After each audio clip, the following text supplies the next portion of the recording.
Versículo.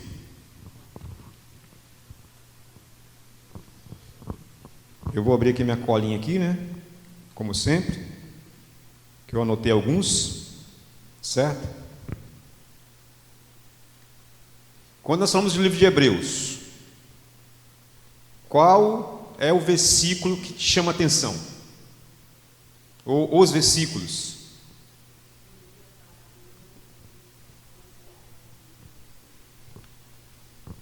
Qual o versículo? A irmã está falando ali, né? Só para a gente poder, para todos ouvirem, né?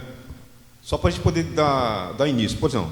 Seguir a paz com todos e a santificação, sem a qual ninguém verá o Senhor. Só não me lembro se é o capítulo 12 ou o 11. Isso, é um dos versículos que vem na nossa mente, né? Mas existem outros. Existem outros. Se eu falo... Um momentinho só, senhor Antônio. 27, quando você vai assim, no enterro, vem a família diz, está no descanso. Aí às vezes você tem que falar para a pessoa o que está escrito. Morreu uma vez, depois disso, o juízo. As pessoas. Esse versículo de Hebreus? De Hebreus? Eu fiz uma sequência. Também me vem na mente, né, sobre o capítulo 6, sempre que fala das pessoas que é impossível, a pessoa que já viveu, por exemplo, as maravilhas de Deus, quando cai, é impossível aquelas pessoas que voltarem, né? É impossível. Por exemplo, uma pessoa que se diz ser crente e experimenta todas as coisas e aposta da fé. Então, quer dizer que a pessoa que realmente é convertida no Senhor Jesus, elas não apostam da fé. Isso. O livro de Hebreus vai falar muito sobre isso, né? Apostasia. Mas quando eu falo assim, Hebreus 11, vamos lá, de cor. 11:1. O que fala Hebreus 11:1? Ora, a fé é a certeza de coisas que se esperam e a convicção de fatos que não se veem. Isso. Quando eu ouço falar do livro de Hebreus, logo vem o quê? Sobre a fé, que é o capítulo 11. Não é assim? Acho que a maioria de nós. Hebreus fala sobre o quê? Fala sobre a fé. Aí você vai ver ali, né? Todo aquele roteiro, né? Falando sobre a fé e sobre alguns personagens, né, da Bíblia que veredaram pela fé. Aí vai falando ali, o capítulo 11 todinho, fala o quê? Sobre fé. Então, e aí alguns irmãos falaram outros versículos aí que vem à nossa mente, certo? Sem fé é impossível. Isso está no capítulo 11, versículo 6, né? E um versículo também que sempre eu recordo quando eu lembro de Hebreus, ou alguém está falando sobre Hebreus, falando dessa questão aqui, ó.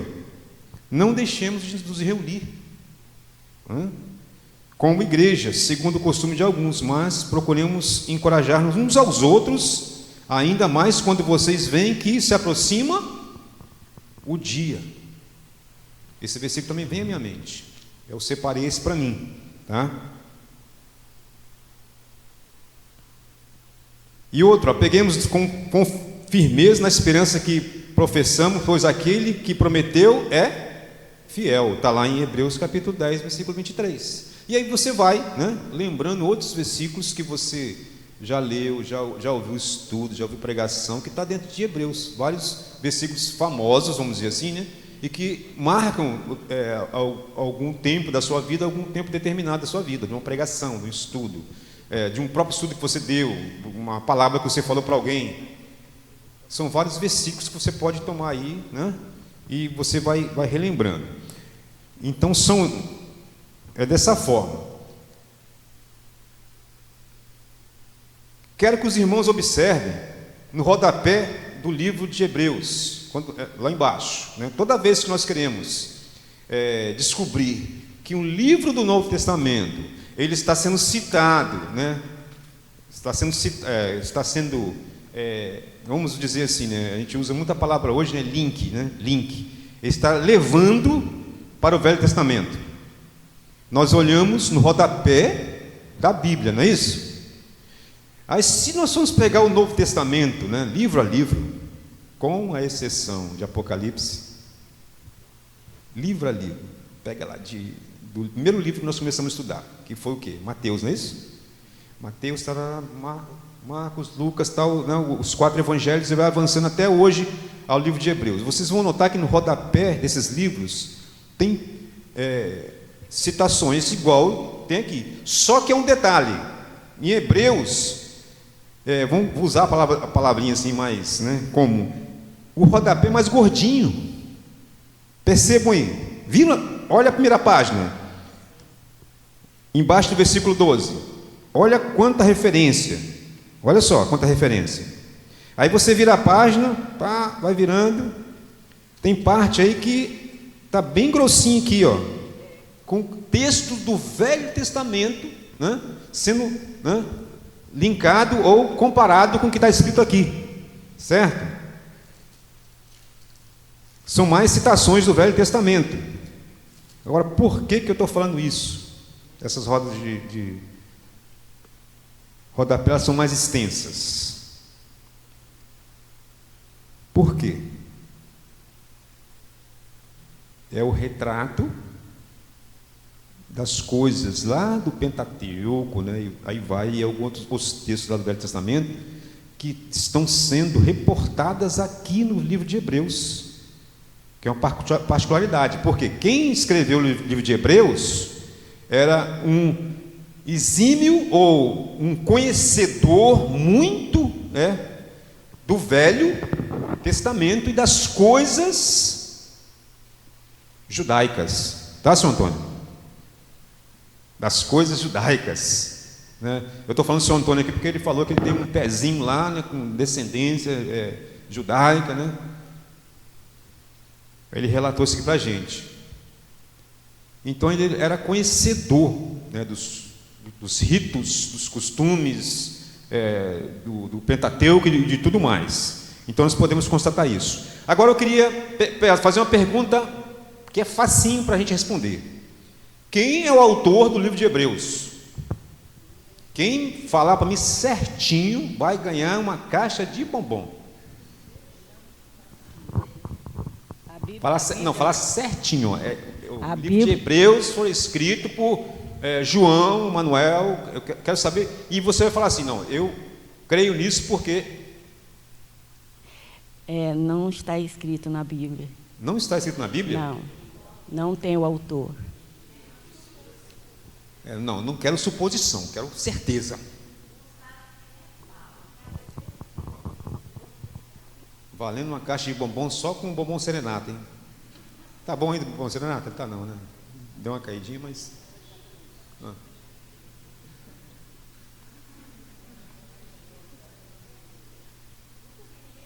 Ninguém falar? A irmã está falando aqui, nunca ouvi ninguém falar.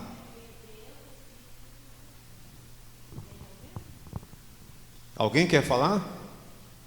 No microfone, alguém fala aí no microfone. Quem foi? Vários historiadores, estudiosos já fizeram vários estudos, mas não chegaram à conclusão. Na verdade, eles falam que pode ter sido até Barnabé ou Apolo, né, que andava muito com Paulo. Então, por isso tem essas coisas assim, que a gente às vezes sente que Paulo que está escrevendo, né? Por isso muitas pessoas afirmam que é Paulo, mas não tem autor, a Bíblia não relata. Isso. É heresia se falar. Heresia? Heresia? Se falasse que foi Paulo? Não vamos dizer que é uma heresia. Porque isso é história, tá? Nós estamos falando de história, tá? Isso não é a história. Então, a história, né? Fala, Deus. Heresia, geralmente, é quando torcem a palavra. Isso. Porque, na verdade, esse livro foi escrito da Itália. Então, por isso que muitos pensam que era Paulo, que foi na época que Paulo estava lá. Sim. E os detalhes, a linguagem do livro, né? As referências. E outra coisa, aquilo que você falou, Paulo era fariseu, conhecedor. Sim. Muito conhecedor do Velho Testamento. Muito conhecedor mesmo. Muito conhecedor. Então, por isso que muitos pensam que foi Paulo. Exatamente. Então, Paulo foi... Se a pessoa está afirmando que foi Paulo, ele está pregando aquilo que não é verdade. Então, é heresia, sim. Não é heresia. Heresia é você... olha só, heresia... nós estamos falando de história. Não, calma. É bom? Isso, não, calma.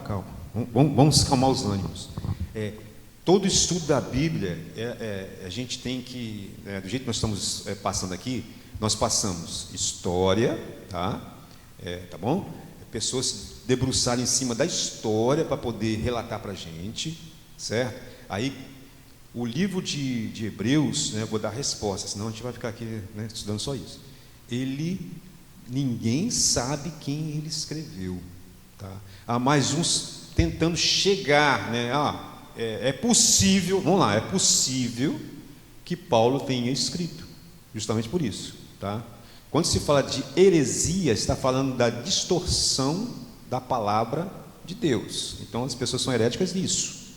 Agora, historiadores podem falar assim, aproximadamente esse livro foi escrito em 90. Né? Ninguém sabe exatamente. Aproximadamente foi escrito em 95. Tanto que na apostila de vocês tem as datas aí, mas são datas aproximadas também. Tá? Então, não é heresia a gente falar que o livro foi escrito de 90 a 95. Entendeu? História. Porque a gente não tem nada relatado na Bíblia. Isso, exatamente. Então, aqui, historiadores não afirmam, falam que a tendência é que Paulo tem escrito. Ok? Beleza? Só para a gente acabar com a discussão. Aí vem, possivelmente foi Paulo, possivelmente foi Barnabé, como a Cecília falou, possivelmente Apolo, possivelmente Lucas, possivelmente Silas, Felipe, Priscila. Alguns historiadores colocam Priscila. Aí destaco para vocês, né, que Priscila era o quê? Era uma... Não, e além disso, mulher. Era difícil, né? E é difícil você encontrar, né? Alguém citando assim, possivelmente teve o dedo de uma mulher escrevendo esse livro. Aqui, a historiadores, estou falando, tá? E, por último, até Clemente, pelo fato que o irmão falou ali, né? Esse livro foi escrito aonde, hein? Roma. Clemente é morador de... Tanto que o nome dele é Clemente de Roma. Possivelmente, não sei se foi um dos papas, né? Foi um dos papas. Escreveu. Não, estou falando, não escreveu. Historiadores. Porque ele cita no seu livro, o livro de Hebreus. Ok? Olha só, hein? A extensão de pessoas que possivelmente têm escrito são grandes. Não são só os 3 que foram falados, são mais pessoas. Só que aí quando você pega o capítulo 2 de Hebreus, versículo 3.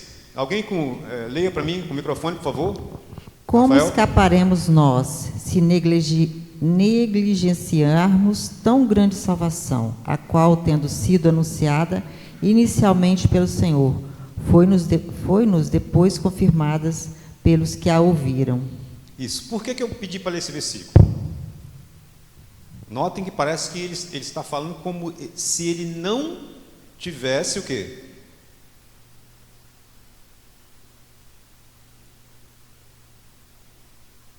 Não tivesse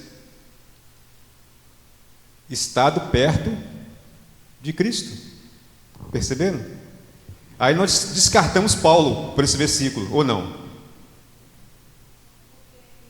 Só um momentinho só, irmã. Só um momentinho, irmã. Só um momentinho. O microfone. Pega o microfone, por favor. O microfone, por favor. É porque eu estou sem óculos. Uhum. Aqui está falando, né, a data, a primeira ator desconhecido, né? Uhum. E a data é cerca de 70 anos antes de Cristo. Isso. Uhum. Aí dá para ter uma base também. Uhum. Isso aí. Mas esse versículo está dizendo o quê? Que essa pessoa, ela não estava perto de Cristo, não ouviu diretamente dele. É ou não é? Que ele tem o quê? Ouvido. Certo? Ele, o escritor, escrevendo isso. Certo? Aí você descarta Paulo aqui. Ou não? Descarta Paulo. Paulo, ele recebeu o anúncio da boca de quem? Do próprio Cristo. Ele não viu Cristo? E teve um encontro. Isso, mas deixa o Clemente por último. Uhum. Aí você parte para Barnabé. Parte para... Hein? Junto de quem? Contemporâneo de Paulo também. Fazia parte do mesmo grupo. Porém, Clemente não. Clemente não, isso. Clemente você pode descartar. Atos capítulo 4, versículo 36, por favor. Lembre-se que Atos é um dos livros que a gente sempre vai fazer link, né? De todos os livros, né? Que antes de Hebreus, até Hebreus, a gente tem que fazer esse link. Lá em Atos está escrito o quê? Que Barnabé era da onde?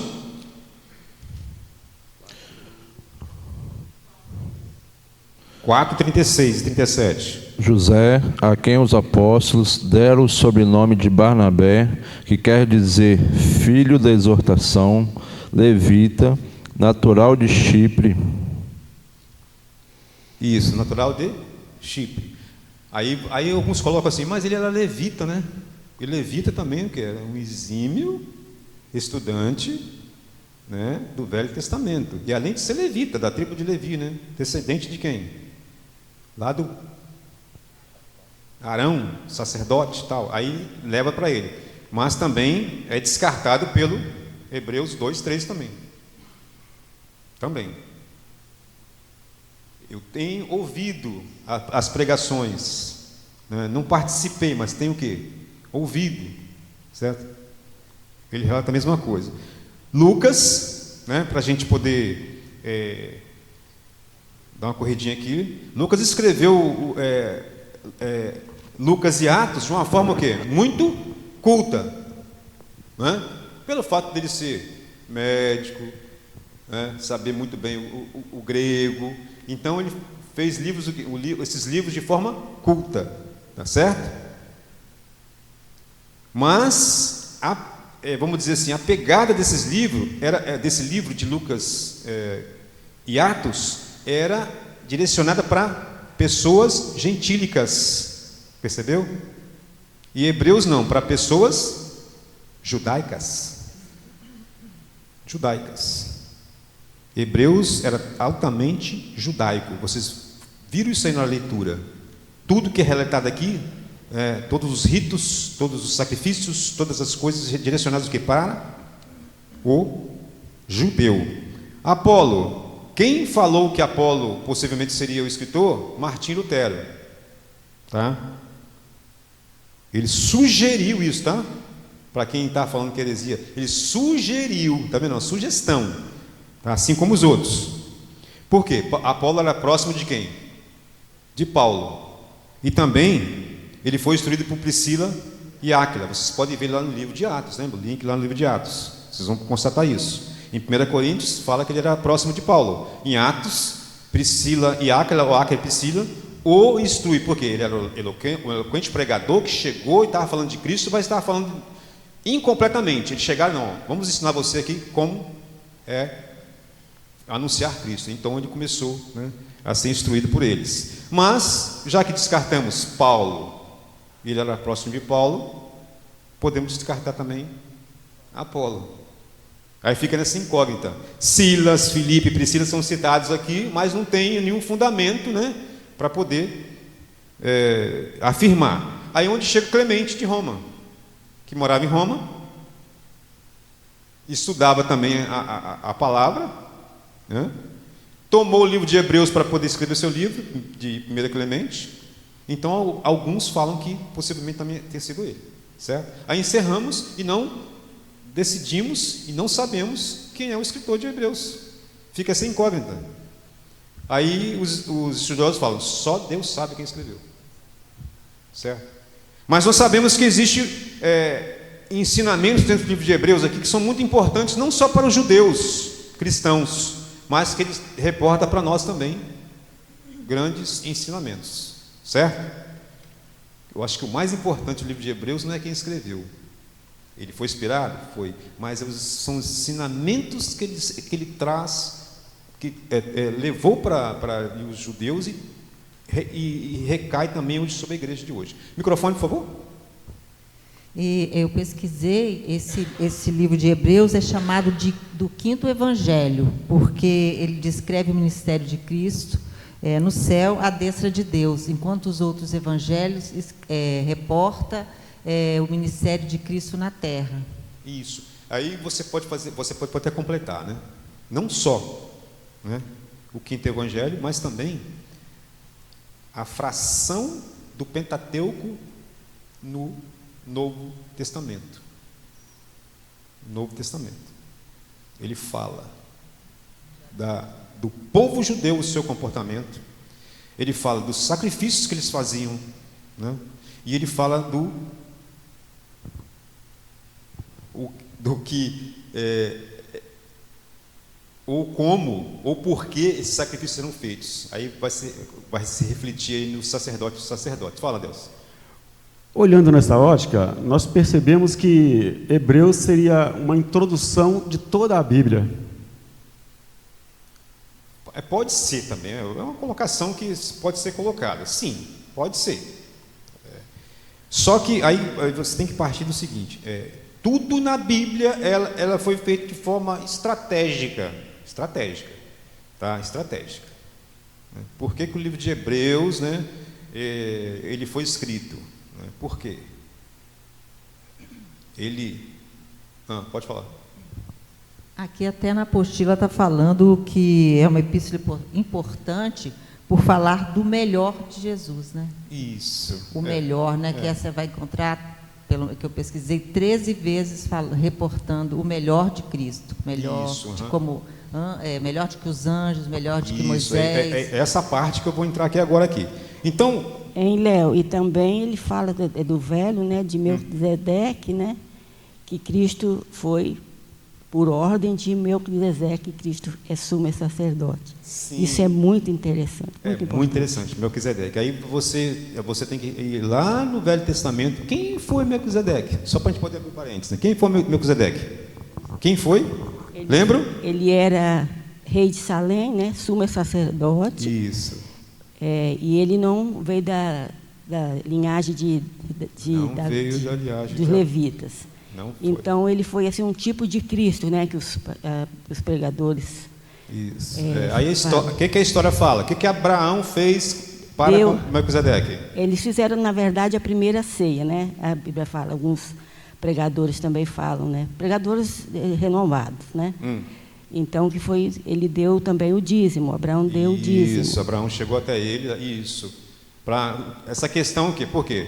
Ele era um sacerdote, né? Abraão levou até a ele o quê? Uma quantia, do que ele ganhou para o sacerdote. Já exemplificando o quê? Entregando ali, por respeito a Melquisedeque como sacerdote, não como rei, mas como, né, um sacerdote.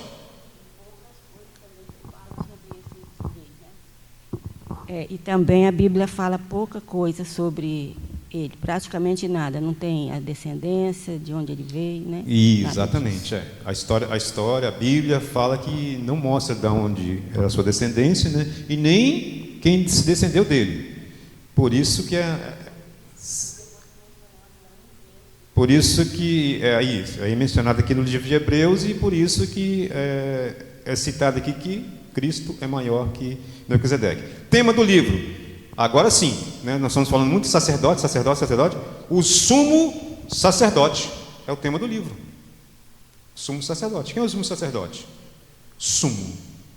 Né? Quando fala sumo, né, não é sumo de suco, não. Né? Acima de todos. É o sumo. Né? Acima de todos.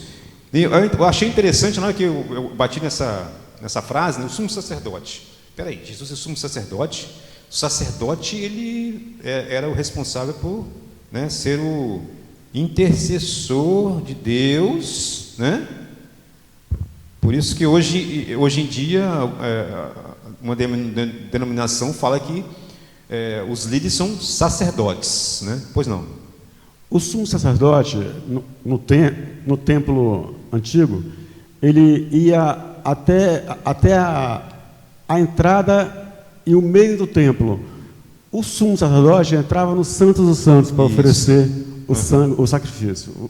O sacerdote só ficava, seria hoje como se fosse o presbítero, o sacerdote. O sumo sacerdote teria um acesso maior. Ele entrava no Santo dos Santos e falava diretamente com Deus. É uma comparação assim forte, né?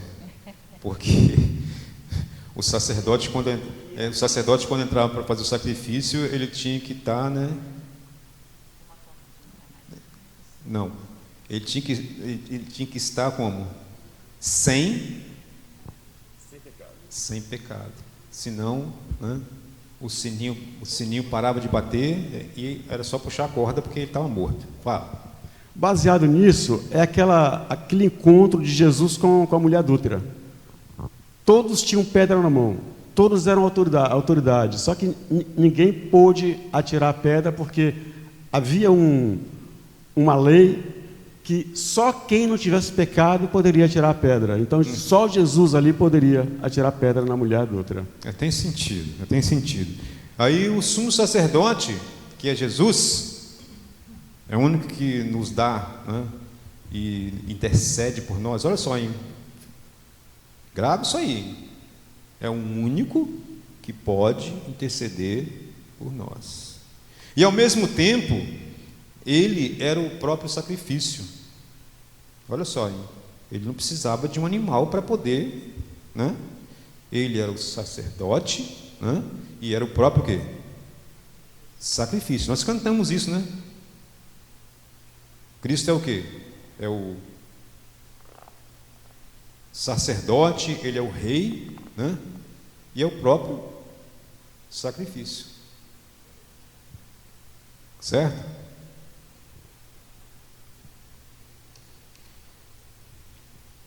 Agora sim, né? Destinatários, nós descobrimos quem são, né? Judeus cristãos, tá? Não era apenas judeus. Tem muitos que pensam assim, não, ele escreveu para os judeus. Não, eram judeus convertidos ao cristianismo, tá?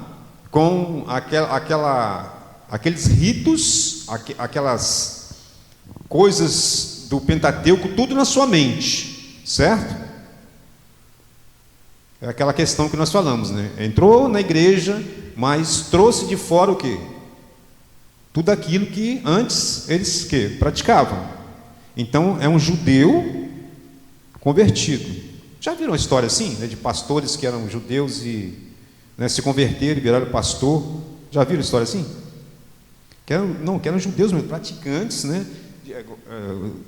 Igual o senhor Antônio aqui, de sinagoga, não igual o senhor, mas os seus parentes lá, de ir em sinagoga, né, fazer as suas orações, estudar só em sinagoga, aí de repente se converteu, veio para a igreja protestante, virou pastor. Já viram história assim? De vez em quando a gente ouve umas histórias assim.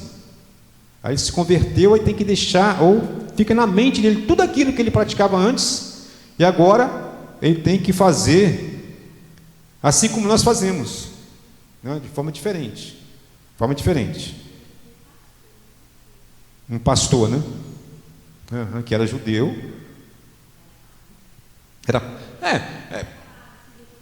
Isso. Vamos colocar assim de forma mais prática, né? Já veio um aqui, que era padre, aí teve que largar tudo aquilo que ele fazia e virou o quê? Pastor. Virou pastor. Aí ele contava para a gente como é que ele fazia antes, né? E agora como é que ele faz agora. Teve um padre aqui na igreja também, né?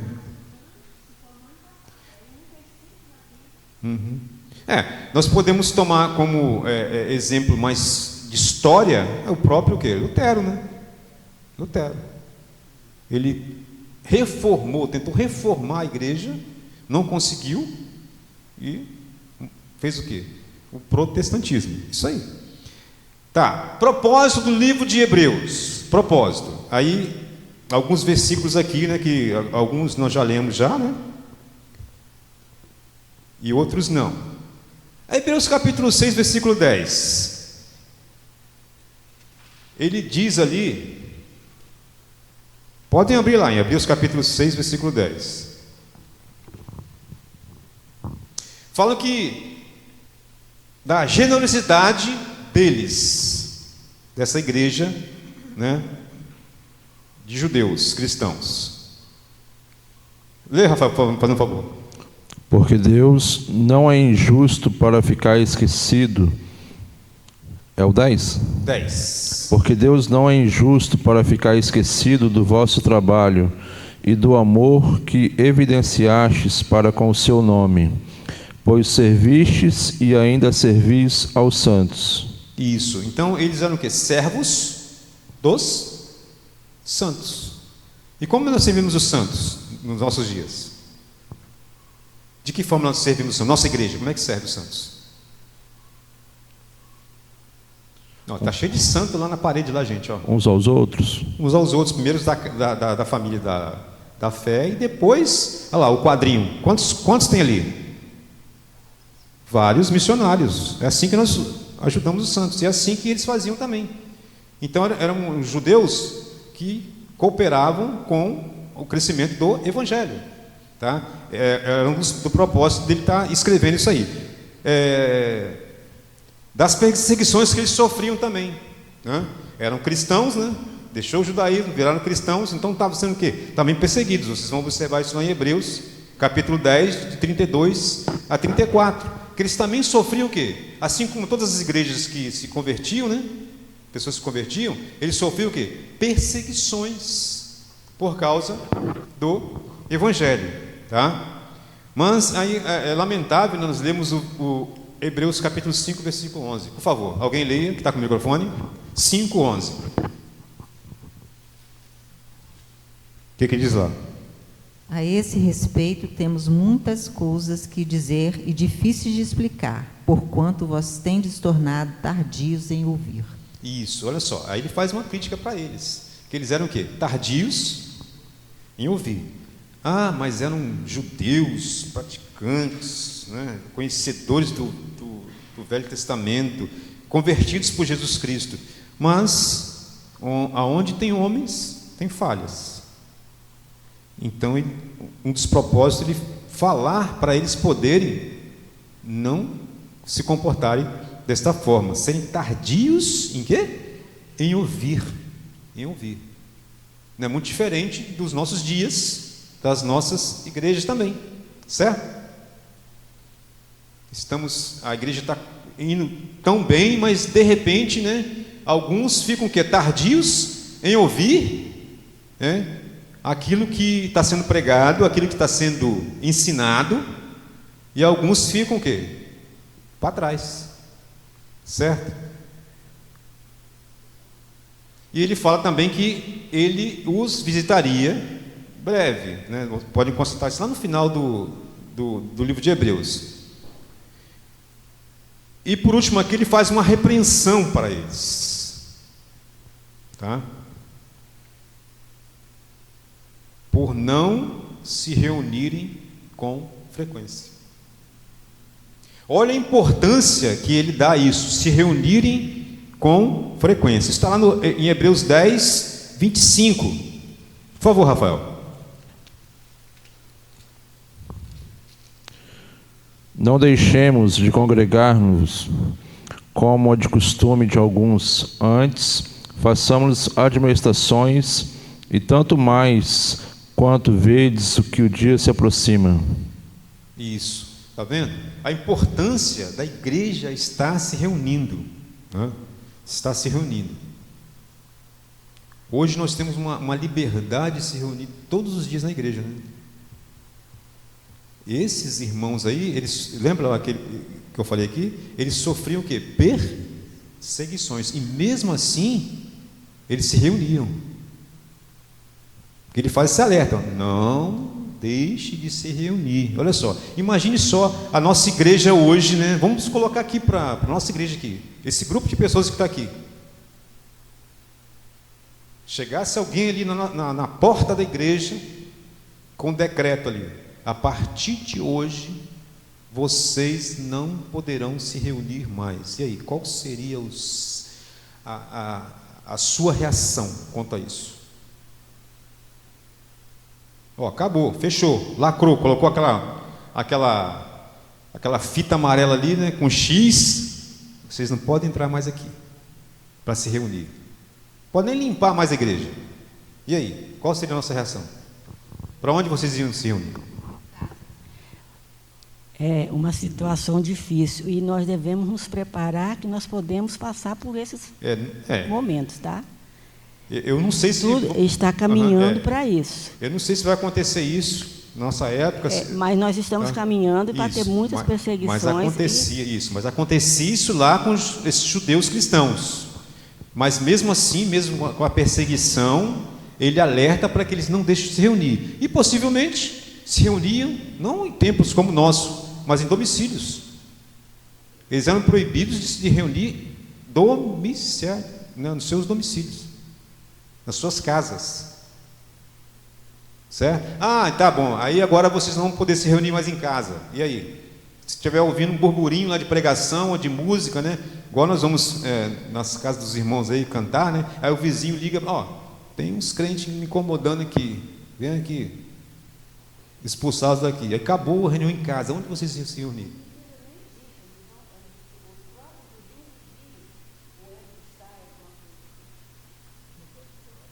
Sim. Então, aí, aconteceu isso. Onde vocês vão se reunir agora? Em cavernas? Então, é um alerta para nós, porque existem situações reais, né, em países fechados da pregação do Evangelho que está acontecendo isso.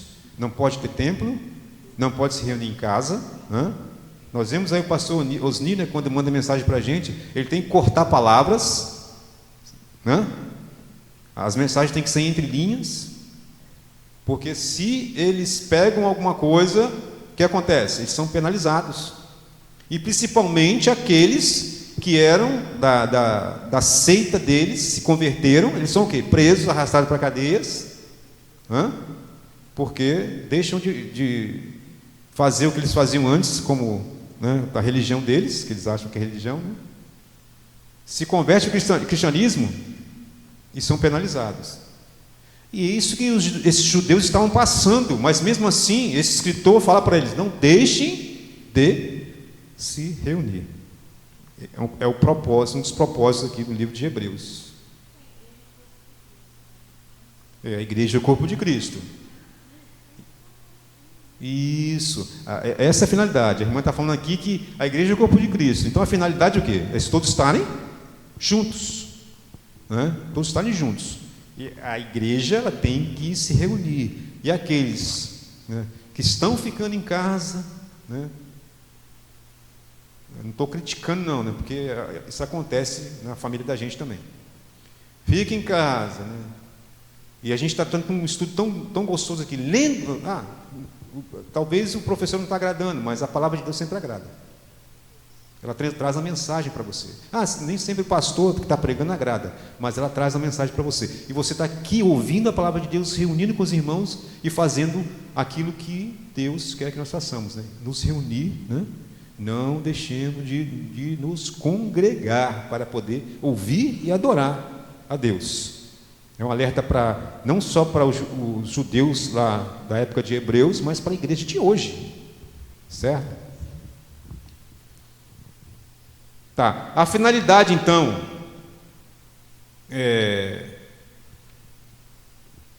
deste livro é também mostrar, né? Aí vai entrar aqui no que a irmã falou ali, a respeito dessa comparação, né, de Jesus, né, com alguns personagens bíblicos, né?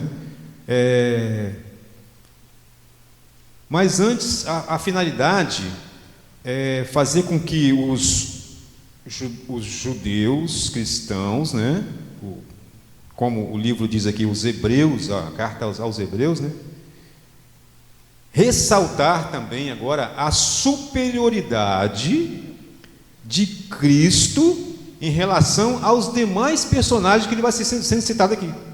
Aí ele vai falando o motivo de cada um. Então, o primeiro que ele coloca aqui é no capítulo 1, que nós lemos aqui como introdução, Hebreus 1, de 1 a 3. Ele é superior aos profetas. superior aos profetas. Quem eram os profetas? O que eles faziam no Velho Testamento? Os profetas. Qual a finalidade do profeta? Profeta, fala o nome do profeta aí, que você conhece. Profeta? Profeta, quem? Daniel, profeta? Jeremias, profeta? Mas aquele profeta que quando Deus falava com ele, para ele poder se reportar diretamente ao povo. Fala o nome do profeta aí.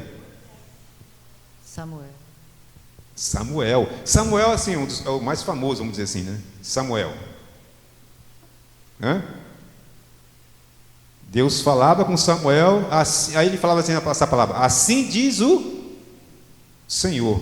Porque o profeta era a boca de Deus. Já ouviram isso em pregação? O profeta era a boca de Deus. Então, o profeta era a própria voz de Deus. Certo? Era a própria voz de Deus. Agora, por que fala que Jesus, ele é superior aos profetas? Ele é o próprio Deus. O eco foi lá atrás. Ele é o próprio Deus. Então, ele é a própria voz de Deus. E o versículo aqui de Hebreus capítulo 1 fala, né? Exatamente sobre isso. Havendo Deus outrora falado por meio de quem? Dos profetas. Hoje ele fala em quem? Por meio do próprio Jesus, que é o próprio Deus. Ele é a voz de Deus. Então ele é o quê? Superior aos profetas.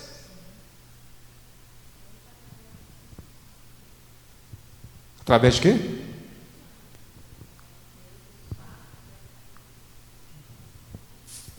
Através do Espírito Santo. Fala, Deus. O detalhe dos profetas é que eles falaram a respeito de Deus. Jesus continuou falando e fala até hoje. Os profetas silenciaram-se. Sim. Jesus continua falando. Isso aí. Aí a irmã falou, o Espírito Santo, né, é que fala, mas aí vamos fazer uma distinçãozinha, né? O Espírito Santo, qual a função do Espírito Santo? Vamos lá, aula de catecúmenos. Para quem está na sala de catecúmenos agora, vai ser máximo. Qual a função do Espírito Santo? Consolar. Depois, convencer o pecado. O Espírito Santo, ele vem fazer isso aí. Mas essa questão da voz, né? Porque a Bíblia, ela se encerra agora em Jesus, no cumprimento da sua vinda, né, o seu nascimento, no cumprimento da sua morte e no cumprimento da sua ressurreição. Aí você vai ver que o Novo Testamento, ele vai relatar tudo o que o Velho Testamento havia predito, e agora a pregação vai ser aqui em cima de tudo isso que estava sendo cumprido. É por isso que nós falamos que é a voz, né? Jesus é a voz de Deus, certo? Aí agora vem entrar o papel do Espírito Santo, vem convencer agora o homem, né? Além de consolar, vem convencer o homem do pecado, certo? Por isso que eu estou falando que é a voz de Deus. Então, este acontecimento, este evento que Jesus cumpriu, ele está ecoando até os dias de hoje, através da palavra, que é a própria voz de Deus. Isso é a palavra de Deus, certo? Ok? Alguém quer falar? Porque pela palavra, tudo foi feito, tudo foi formado pela palavra de Deus. Haja isso, haja aquilo, pela palavra. Sim. E pela palavra, Deus está resgatando o homem do pecado. O Espírito Santo, como você falou, convence. Mas a palavra é de Jesus. Isso. Aí se você retorna lá para Gênesis, Jesus estava presente. O Espírito Santo estava presente. A Trindade se fez ali. E em João, o Verbo se fez carne. Se fez carne. Você ia falar, né, bem? O Verbo se fez carne. Então, na época que Jesus estava aqui na terra, né, como homem, ele caminhou, a palavra caminhou sobre a terra. Agora, ele ressurreto, a palavra continua. Continua. Tá? Então a voz continua sendo ecoada. Certo? Ele é superior então também aos anjos. Superior aos anjos. Né? Aí tem um versículo aqui em Hebreus capítulo 2:6. Mas espera aí. Jesus é superior aos anjos. Leiam lá, Hebreus 2:6. Antes, alguém, em certo lugar, deu pleno testemunho, dizendo: que é o homem que dele te lembres, ou o filho do homem que o visites. Aí, versículo 7 também, Rafael. Fizeste-o por um pouco menor que os anjos, de glória e de honra o coroaste, e o constituíste sobre as obras das tuas mãos. Isso ficava batendo na minha cabeça, igual uma tecla, igual o irmão estava tocando na frente. Ele foi feito um pouco menor que os anjos. Essa frase ficava batendo na minha cabeça. Por que ele escreveu isso? Mas Jesus, o Todo-Poderoso, o próprio Deus, foi feito menor que os anjos. Alguém sabe por quê que está escrito isso aqui? Eu acho que é porque ele veio em forma de homem, né? Então nós somos bem menores que os anjos, né? Mas ele é superior em glória, né? Foi por isso mesmo? Concorda com a irmã? Quando Jesus veio para a terra, ele veio em forma de homem. Então ele era Deus e homem. Fala, Rafael. Talvez seja porque ele se esvaziou. Isso aí. Esvaziou-se da sua glória para estar no meio de nós. Olha só, hein? Para ser o próprio sacrifício, precisava ser igual a gente, porque senão não teria sentido, né? Para morrer em nosso lugar, substituto, né? Não é assim que os animais eram feitos? Substituía o pecado para poder o pecado ser pago em lugar daquele que havia pecado, não é isso? E para poder substituir a gente, isso é o quê? Igual ao ser humano. Então se esvaziou. Mas aí você tem que chamar a atenção para uma situação aqui, ó. Foi temporário, tá? Temporário. Ele nasceu, morreu, porque precisava de morrer, porque se não fosse homem não morreria, né? E depois ressuscitou. Foi temporário. Ele só veio aqui, foi uma passagem rápida. 30 e quantos anos? 3 anos. Piscar de olhos, né? Morreu, seu ministério foi curtíssimo, né? Por causa desse esvaziamento aí. Fala, Rafael. Podemos falar que após a sua ressurreição, ele se encheu novamente, colocar assim. Ele voltou o quê? Foi exaltado, né? Voltou para o lugar da onde, né, ele havia. Mesmo estando aqui, antes de subir ao céu. Isso aí.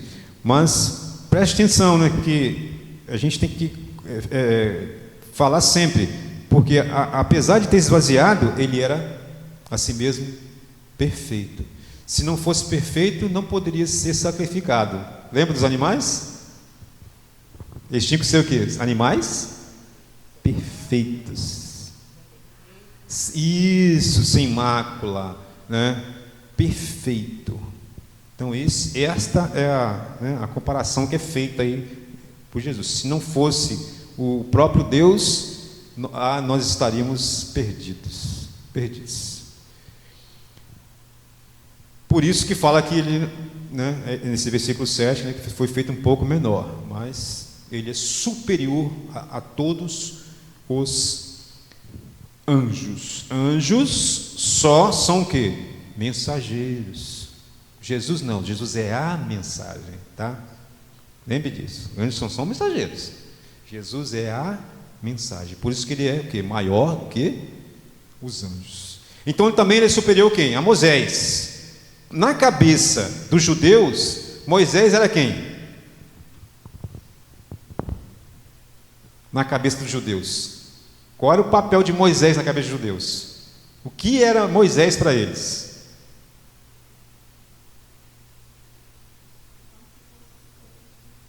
Não, como se fosse Deus, não.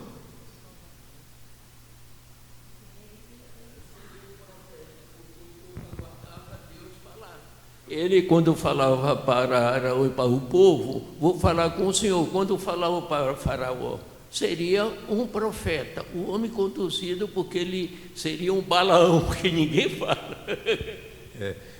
Mas qual era o papel de Moisés no meio do povo de Israel? Qual era o papel? Líder. Líder. Uma das coisas era líder. Tá. Hein? O irmão Antônio falou aqui, né, que ele era a voz de Deus, né? Falar com o povo. Mas tinha algo assim especial que Moisés era para eles também. Além. Qual foi o motivo de Moisés não ter pisado na terra prometida? Moisés, apesar de ter sido, né, um homem que escolhido, Deus usou, mas ele não pisou na terra prometida. Qual foi o motivo? Ele desobedeceu. Isso. Homem comum como nós. Era um líder, mas era o quê? Homem comum. Liderou o povo, entregou, passou o bastão para outra pessoa, passou. Mas só que ele era o quê? Falho assim como todo o povo de Israel. E Jesus se mostra o quê? Superior a Moisés. O profeta fala, né? Eu sou santo e não viu corrupção. Isso. Várias pessoas que Moisés conduzia não entraram também. Foram até fulminados, mortos, porque desobedeceram. Certo? Desobedeceram. Da mesma forma, só fazendo a comparação, aqueles que desobedecem a Jesus também vão ser o quê? Ou recusam a Jesus, vão ser o quê? Fulminados também.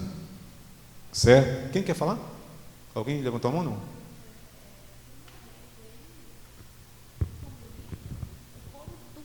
Reclamava. Microfone, por favor. Não precisa não. Não, é porque está sendo transmitido. Moisés, como líder daquele povo, então tudo que acontecia jogava a culpa em Moisés, né? Uhum. Até que dar conta disso. Nós estamos sem água, nós vamos perecer aqui. E por fim, Moisés não sabia mais o que fazer. E ele se enraivou ali, aquele povo, como um homem, né?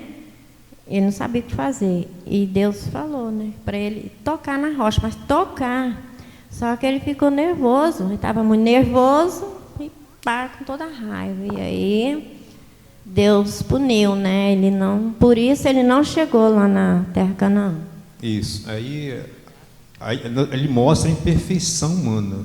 Nós, muitas das vezes, como seres humanos, líderes, né, condutores de igreja, de ovelha, às vezes nós passamos a mão na cabeça das pessoas. E Jesus não passa. Não passa. Ele ensina, ele nos guia, mas não passa a mão na nossa cabeça. Certo? Moisés fez isso. Então Jesus é superior a Moisés. Ele é superior também àquele que ele passou o bastão, Josué. Josué não levou o povo para a terra prometida, onde mana leite e mel, conseguiu entrar, né? Colocou o povo lá, mas assim mesmo Jesus o quê? Ele é superior. Josué só foi um tipo de Jesus, mostrando assim, ó, esse povo vai para um descanso agora, né? Saiu desse deserto, vai para um descanso. E o descanso é o quê? A terra prometida. No nosso caso, espiritualmente, qual é o nosso descanso? Qual é a nossa terra prometida? O céu. E Jesus nos conduz aqui, além, né, numa terra onde mana leite e mel, que era a terra onde Israel ia morar, ele nos conduz para uma vida eterna, para o descanso o quê? Eterno, o céu. Isso aí, Rafael, para o céu. Olha a superioridade. Então Jesus nos conduz para o céu. Então ele é superior. E Hebreus vai mostrar isso nesses capítulos, né? Para os hebreus, né? Na sua mente hebraica, eles tinham que entender isso. Jesus é superior a todos esses seus heróis, né? Heróis da fé. Léo, lembrando aí também que essa pedra que Moisés bateu era o próprio Cristo, né? Porque a pedra que seguia o povo era Cristo, né? Então ele bateu ali, por isso ele não foi uma coisa legal que ele fez. A pedra era Cristo, que seguia o povo, né? A rocha. Isso. E ele era superior a Arão. Arão, qual era o ofício de Arão? Sacerdote, não é isso? Ele não começou? Foi ele que começou? E toda a sua descendência passaria a ser o quê? Sacerdotes. Então ele se mostra o quê? Superior a Arão. É interessante que Arão era o porta-voz de Moisés, não era? Depois tornou-se o porta-voz de quem? De Deus. Não é assim que o sacerdote faz? Interessante isso. E a sua linhagem continuou sendo o quê? Sacerdotes. Tá? Mas Jesus se mostra superior a Arão por esse fato, que ele é o sumo dos sumos sacerdotes.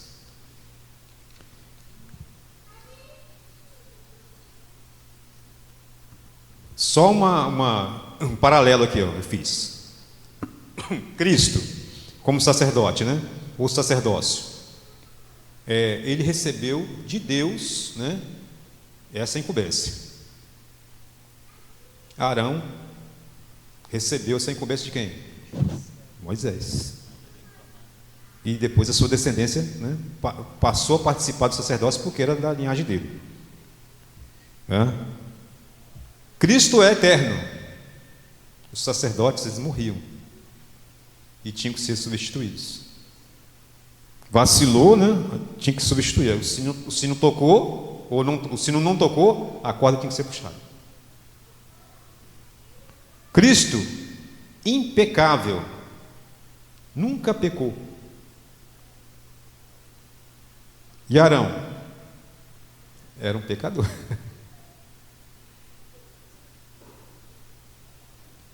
Cristo, sacerdote celestial. Arão era apenas um símbolo do que iria acontecer no futuro com Jesus, apenas um símbolo. Assim como todo o tabernáculo que foi feito, né, em prol do anúncio de Cristo e todos os simbolismos que havia no Velho Testamento. Cristo se ofereceu-se, né, se ofereceu a si mesmo. Ele era o único sacrifício perfeito. No passado, o que eles faziam, os sacerdotes? Ofereciam animais, mesmo que animais perfeitos, mas eles tinham que repetir sempre, né? Toda vez que a pessoa pecava, era uma repetição, né? Pecou 10 vezes, tinha que fazer o quê? Sacrificar. Cristo não, o que? O sacrifício perfeito, único, certo? Essa é a comparação. Depois, para a gente poder concluir aqui, concluindo, né? O escritor, ele passa alguns avisos aos judeus cristãos, que foi falado aqui no início, né? Para eles se preocuparem com a apostasia. Isso nós vamos ver em Hebreus capítulo 2, de 1 a 4, Hebreus 3, de 7 a 19, 4, de 11 a 6 e 5, de 1 a 12. Ele vai falar em todos esses textos e se preocupar com esta apostasia.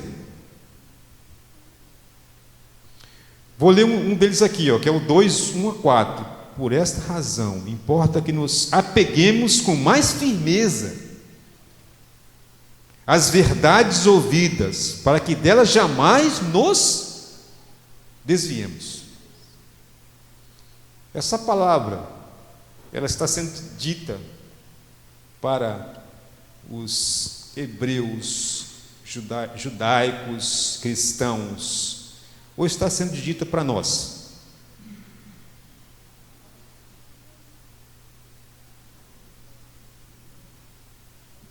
Para nós? Essa palavra que eu acabei de ler aqui, do versículo 1, está sendo dita para, vou falar somente, né? Somente para os judeus, hebreus ali, ou para nós também?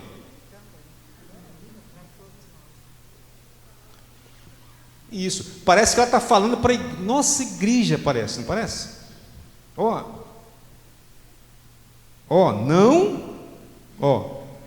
Por essa razão importa que nós nos apeguemos com mais firmeza às verdades ouvidas, para que delas jamais nos desviemos. É uma necessidade da igreja de hoje também. Está vendo? Da igreja de hoje também.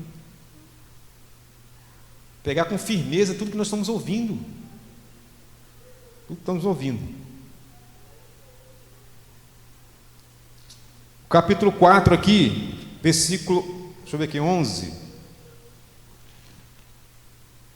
Esforcemos por entrar naquele descanso, a fim de que ninguém caia segundo o mesmo exemplo de desobediência, reportando para o passado, para o povo que estava sendo liderado por Moisés, desobedientes, né? Para que nós não sejamos também, para que cheguemos, né, ao nosso descanso, né? E o versículo 12, que é um versículo famoso também, que nós não citamos aqui, né? Porque a palavra de Deus é o que? Ela é viva e eficaz, não é isso? É isso? E mais cortante do que qualquer espada de 2 gumes, e penetra até o ponto de dividir a alma, o espírito, juntas medulas, e para discernir o pensamento e propósitos do coração. Um texto também bastante famoso, que nós, quando lemos o livro de Hebreus, ou vamos estudar, ou ouvimos, lembramos desse versículo, que a palavra de Deus é cortante, certo? Depois ele vai passar a um momento de exortação. O que é exortação? Quando você está sendo exortado, elogiado, exortação, elogio,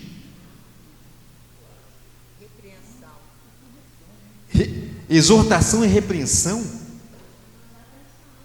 Exortação é chamar a atenção. Eu só estou reportando o que os irmãos estão falando. É chamar a atenção. O que é uma exortação? Geralmente, quem estuda sobre pregação, quem é o exórdio? O exórdio da pregação. Tem uma irmã fazendo assim, né? E tem outra irmã aqui explicando que é o começo da pregação, a outra assim, né? Deixa eu chegar para cá para mostrar aqui para todo mundo. Exortação, né?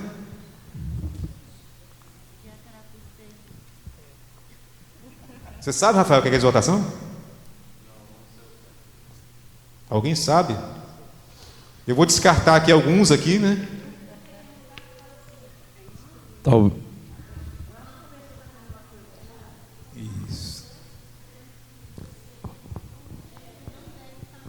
Isso. Exortação, olha só. Você tem que fazer. Exortação é mais ou menos assim. Venha, senhor Antônio.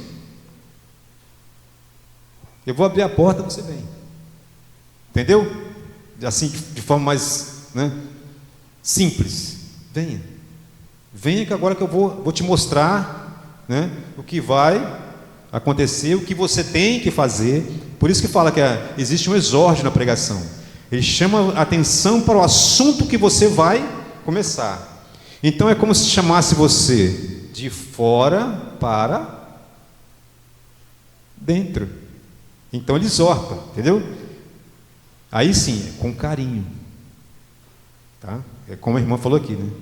Quando você exortar, né? Exorte com carinho. É chamar a pessoa a o quê? Realidade, isso é exortar, certo? Não é chegar lá e vocês têm que fazer isso, cala a boca, vocês estão errados. Léo, introduzir o assunto para que você entre, né? Fala. Mas só tem esse significado, por exemplo, se uma pessoa está fazendo, o irmão está andando desordenadamente, como a Bíblia fala, né? Aí eu vou lá, eu sei que a pessoa está fazendo coisas erradas, eu vou lá exortar aquela pessoa. Pode ser nesse sentido. Olha só, você usou a palavra, eu vou lá exortar, para porque ela deixe de fazer aquilo que ela estava fazendo e volte para o caminho. Isso é exortação, isso aí. Então, nesses dois sentidos, então. Não, tem dois sentidos. O sentido de exortar é isso, é você trazer a pessoa para a realidade. Isso, para continuar no caminho, isso aí, tá? Eu vejo a exortação como uma instrução. Né? Também, como ela uma citou, instrução. como a pessoa está errada, você vai instruir, vai falar como é que a pessoa deve agir, mostrar para ela que ela está agindo de forma errada. Isso aí. Não brigar, Não mas brigar. falar, ensinar com amor. Hein? Aconselhar, trazer, isso aí, né? Hebreus 10, 19 a 22, quase encerrando o tempo aqui.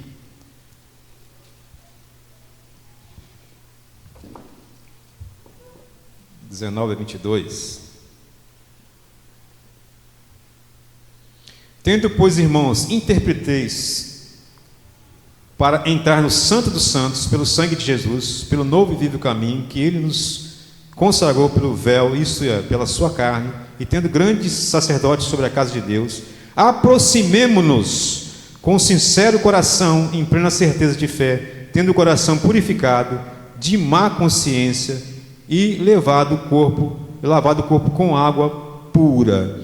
Tá? Ele exorta aqui, olha só, né? Ele exorta os hebreus a deixarem, né, aquilo que eles faziam, os ritos que estavam nas suas mentes, e se purificar realmente, como a igreja deve se purificar, sem ritos na cabeça, né? Lembrando que Cristo já fez tudo por nós, e purificados por Cristo, santificados por Cristo, né? Deixando os ritos, se santifique cada vez mais, né, na presença de Deus. Olha só, né? Deixa os ritos. Algumas igrejas hoje em dia ainda estão em ritos. Tudo que vai fazer são ritos, né? Não só, né, nossa irmã católica, mas outros irmãos também, né? Tem vários ritos, né? E é um perigo também da igreja chamada protestante, né, que poucas pessoas chamam hoje, né? Chama de crente. Não é protestante mais, né? Você ouve poucas palavras protestante, né? Cair em alguns ritos. Infelizmente acontece isso, né? Ritos do lencinho, ritos da água, né? E vários ritos que muitas vezes não levam a nada, mas a gente tem que se purificar o quê? Por dentro. A igreja tem que se purificar por dentro. É isso que está falando aqui. Essa exortação que ele está passando para os judeus aqui. Largue os ritos. Faça a coisa certa. Se purifique, né, a sua vida, purifique a sua vida e entre, né, aqui no Santo dos Santos. E outras exortações ele vai falar sobre a fé. Em Hebreus 11 nós já falamos, né, para cultivar essa fé, fortalecer essa fé dentro da igreja. Tá? E também no capítulo 12, de 1 a 13, ele vai falar sobre a perseverança, perseverar, que a igreja moderna está precisando, né? Perseverar na pregação, perseverar no estudo, perseverar na evangelização, perseverar até que Cristo volte para buscar a igreja, certo? E perseverar também, né, no versículo 14, 17 do capítulo 12, na paz e na pureza, né? Muitas das igrejas estão precisando disso aí, né? de perseverar na paz e se purificar também. Falando isso de forma geral, nós precisamos, né, estar perseverando na paz e na pureza. E depois ele encerra em Hebreus capítulo 13 com dois assuntos: os deveres sociais, que a igreja tem, os deveres sociais, né? Deveres sociais da igreja. Seja constante o quê? O amor fraternal. Não negligencie a hospitalidade, pois alguns praticando-a, sem saber, acolheram anjos. Ele reporta lá no Velho Testamento, lembra? Do rodapé, essa passagem do Velho Testamento. Alguém lá no Velho Testamento acolheu anjos e não sabia que era anjo. Lembra dessa passagem? Velho Testamento, quem? Abraão e Sara. Teve outros. Acolheram anjos, né, e não sabiam. O Sodoma e Gomorra, lembra lá? Quem foi salvar Ló, né? Anjos. Abraão até deu alimento ao anjo. Você só não quer comer comigo aqui? Né? Come aqui comigo. O anjo comeu. Ele não sabia que era anjo. Acolheu o anjo. Isso. Então, quando você me hospedar, faz de conta que eu sou um anjo, tá? Me trata bem. Tá, Donzinho? Monta um banquete para mim lá, talvez eu seja um anjo. Não sou anjo. Tá bom, churrasco, eu gosto. Mas ele faz essa comparação. Você está acolhendo, acolhe como se fosse a melhor pessoa do mundo. Seja hospitaleiro. Os deveres sociais. Aí vai passar outros deveres sociais que você, como cristão, deve ter. Certo? Outro, os deveres espirituais. Aí a gente conclui aqui com os deveres espirituais, né? Lembrai-vos dos vossos guias que pregam a palavra de Deus, considerando atentamente o fim da sua vida. Imitai a fé que tiveram, né?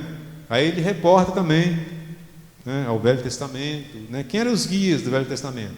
Né? Moisés era estimado porque ele era guia, os profetas guiavam, e aí vai, né? Considerem, hoje em dia, quem são os profetas? Não os profetas que falam, né, diretamente o que Deus colocou no ouvido deles, mas quem são os profetas da igreja? Quem são os guias da igreja? Que estudam, se consagram. Quando fala consagração, consagra a vida para poder o quê? Guiar o povo de Deus. Considerar essas pessoas, desde quando eles estejam falando de acordo com a palavra de Deus. E vivendo de acordo com a palavra de Deus. Isso, e versículo 17 fala assim: obedecei aos vossos guias e sede submissos para com eles, pois velam por vossa alma.